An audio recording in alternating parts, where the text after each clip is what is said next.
Hi, this is Ty Anderson with Cogent Company. Today I'm going to show you how to configure SQL Server reporting services from scratch. In this case I have SQL Server 2008 installed, but during the install I chose to not automatically configure SQL Server reporting services, that I would do it later from scratch. So that's what we're going to do. Now to open up the configuration manager, it's in the SQL Server 2008 program group under Configuration Tools, and we want the Reporting Services Configuration Manager. And we'll choose my demo instance.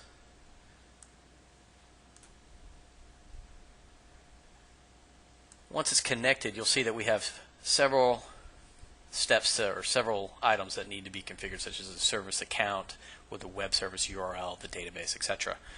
It's pretty simple to walk through. We're going to start out using, in this case, we'll use the network service instead of the local service.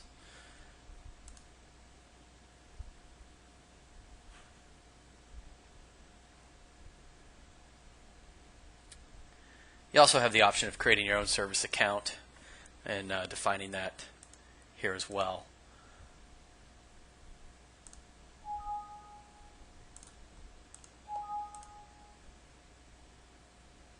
Now the web service URL, this is the URL that will be used to access the web, or the reporting services portal, and we'll call this reports demo. And you can see down below under the web server, report server web service URLs, what it points to. We'll use the all unassigned. We'll leave it at a port 80, and we're not going to define any SSL certificates or anything like that. And I'll hit apply.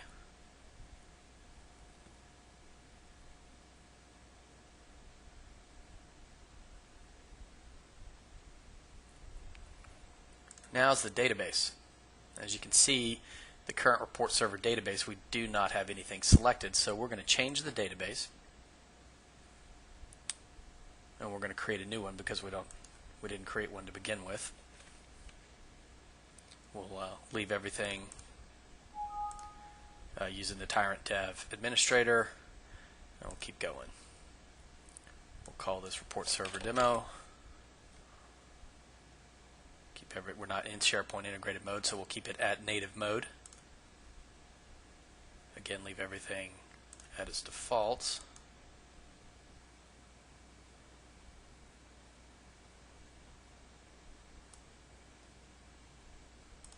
Okay, now we have our database set up and ready to go.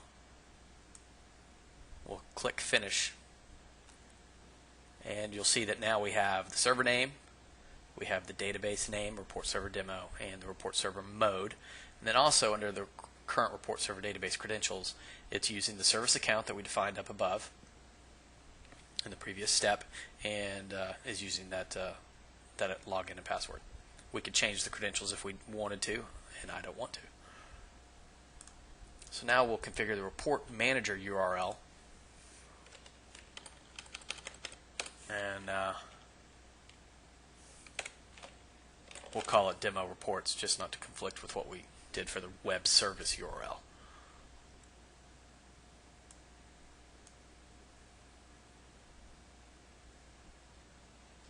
Okay, the URL is successfully created. Next is the email settings that we want to use, and in this case we'll use the server that I have here, which is Tyrant SVR 08 BI. Whoops, that's actually the email address. The server address is down here. Email address we'll say comes from admin at tyrantdev.local. These are the settings used for if you're going to automate any report delivery via email or any other kind of alerts. This is the SMTP server that would be used. Next is the execution account.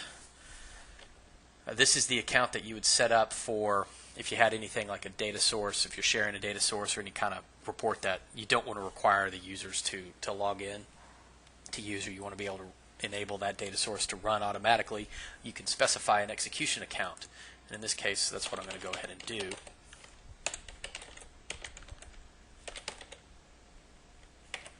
set the password and hit apply. What this will do is if you run a report and it's using a shared data source or any other artifact that needs a login, it'll default to using this execution account. And as long as this execution account has the necessary rights, the user wouldn't have to provide their own.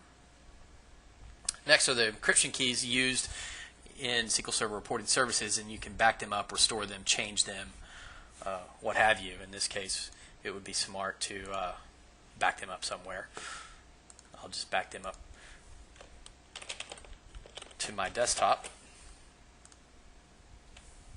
and I'll give it a password.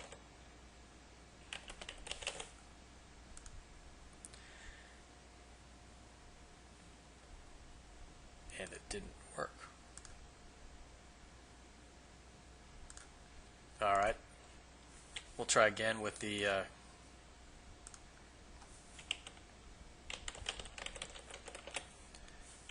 we'll use a necessarily complex password this time.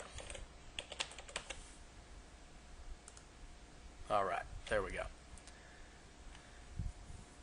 And ideally after performing this backup, I would take this and put it in a secure location that I could always have it, as these keys are essential for the functioning of SQL Server reporting services. And next is the scale out deployment server settings if you wanted to add a server or remove a server for scale out deployment of SQL Server reporting services. And that is really all there is to it. We'll test it now. I'll just open up the portal, make sure that we can actually access it. But at this point in time, you've actually already configured everything in SQL Server reporting services ready to run. All that would be left now is to add users and all that through the portal. What we'll do now is I'll just go back over to the Report Manager URL tab, and I'll click the link just to make sure that the portal's running as we expected. And sure enough, there it is. Once configuring the portal server to run correctly, or the SQL Server Reporting Services portal to run correctly, then the next step is to begin disseminating this information, giving the credentials to the appropriate users, and they can begin to configure their systems and use it. So that's it. That's all I have for you today. I hope it's useful, and I'll see you in the next video.